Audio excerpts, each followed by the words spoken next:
दोस्तों, जीवन में कई बार बहुत सारे लोग जल्दबाजी में बगैर सोचे समझे कुछ ऐसे फैसले ले लेते हैं जिसका पछतावा उन्हें पूरी जिंदगी होता है।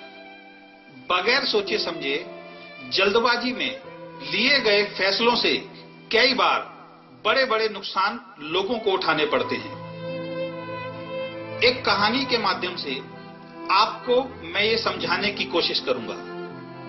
एक बार एक गांव में एक किसान अपनी पत्नी के साथ रहता था। वैसे तो उनके पास सब कुछ था, लेकिन सिर्फ एक बात की कमी थी, उनके कोई संतान नहीं थी। और इस बात का दुख उन दोनों को हमेशा रहता था। वो दोनों हमेशा लोगों की भलाई के लिए काम करते थे, कभी भी किसी के बारे में गलत नहीं सोचते थे। रोज मंदिर जाकर भगवान से एक ही आशीर्वाद मांगते थे कि हमारी झोली भी एक संतान से भर दे। एक दिन सुबह जब वो मंदिर से पूजा करके घर वापस आ रहे थे तो रास्ते में उन्होंने एक नेवले को जख्मी हालत में देखा। शायद कोई बैलगाड़ी उसके ऊपर से गुजर गई थी, उसके बहुत चोट लगी थी। उस नेवले पर उन दोनों को बहुत दया आ गई और उस नेवले को उठाकर वो अपने घर पर ले आए।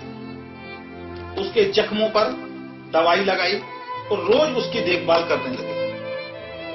धीरे धीरे नेवला सही होने लगा। वो नेवला उन दोनों से इतना घुल गया था कि वो उन्हीं के साथ रहता था। वो उस नेवले को एक बच्चे की तरह प्यार करते थे। कुछ महीनों के बाद किसान को पता लगा कि उसकी पत्नी गर्भवती हो गई है। सबने यही कहा कि इस नेवले की देखभाल करने के कारण ईश्वर ने आपके ऊपर कृपा की है। धीरे धीरे समय बीत गया। 9 महीनों बाद उनके घर में एक सुंदर लड़के का जन्म हुआ। दोनों बहुत खुश थे। उन्होंने ईश्वर का धन्यवाद किया कि अब उन्हें सारी खुशियां मिल गई हैं। अब वो सबको कहते थे हमारे 2 बेटे हैं, एक नेवले के रूप में, दूसरा उनके बेटे के रूप में। एक दिन वो औरत रोज की तरह गांव की नहर से पानी लेने गई। वहां पर गांव की कुछ और औरतें भी थीं। सबने पूछा बेटा कैसा है? उसने कहा बहुत अच्छा है, अभी घर पर खेलता हुआ छोड़ के आई हूं। एक औरत ने किसान की पत्नी से पूछा घर पर कौन है? तो उसने जवाब दिया कि मेरा बेटा और दूसरा बेटा नेवला दोनों हैं, घर पे ताला लगाकर आई हूं। तभी वो औरत बोली कि एक नेवले के साथ अपने छोटे से बच्चे को कमरे में बंद करके आई हो, अगर नेवले ने उसे खा लिया या काट लिया तो क्या होगा? आखिर है तो जानवर ही। साथ ही 2-3 औरतों ने भी उसकी बातों का समर्थन कर दिया। किसान की पत्नी को उनकी बातों में दम लगा। वो फटाफट अपना मटका भरकर घर की तरफ भागी। सारे रास्ते उसके मन में गलत गलत ख्याल आते रहे। घर पहुंचकर जैसे ही उसने दरवाजा खोला, सामने का मंजर देखकर उसके होश उड़ गए। नेवला उसके पैरों में उछल कूद कर रहा था, जैसे वो रोज करता था जब वो बाहर से आती थी खुशी के कारण। लेकिन आज तो नेवले का सारा मुंह खून से सना हुआ था। इसका मतलब गांव की औरतों ने ठीक कहा था, जानवर आखिर जानवर होता है। इसने मेरे बेटे को खा लिया। ये बात उससे सहन नहीं हुई और गुस्से में उसने पानी से भरा घड़ा उस नेवले के ऊपर फेंक कर मारा और भागी भागी कमरे के अंदर अपने बेटे के पास पहुंची। जैसे ही वो कमरे में पहुंची, उसके होश उड़ गए। उसका बेटा बड़े मजे से कमरे में खेल रहा था और उसके पास एक जहरीला सांप मरा पड़ा था।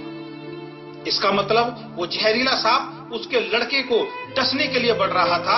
तब नेवले ने सांप को मारकर उसके बेटे की जान बचाई थी। उसके पैरों के नीचे से जमीन खिसक गई। वो वापस भागी दरवाजे की तरफ, लेकिन बहुत देर हो चुकी थी, क्योंकि उस नेवले ने तड़प तड़प कर अपनी जान दे दी थी। दोस्तों, इस कहानी से हमें 2 मैसेज मिलते हैं। पहला, जब लोग आपको कुछ बातें बोलें तो तुरंत उनकी बातों पर विश्वास ना करें, अपना भी दिमाग लगाएं।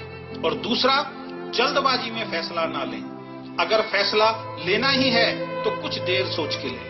अगर किसान की पत्नी ने पहले अंदर जाकर देख लिया होता तो आज उसका दूसरा बेटा भी जिंदा होता।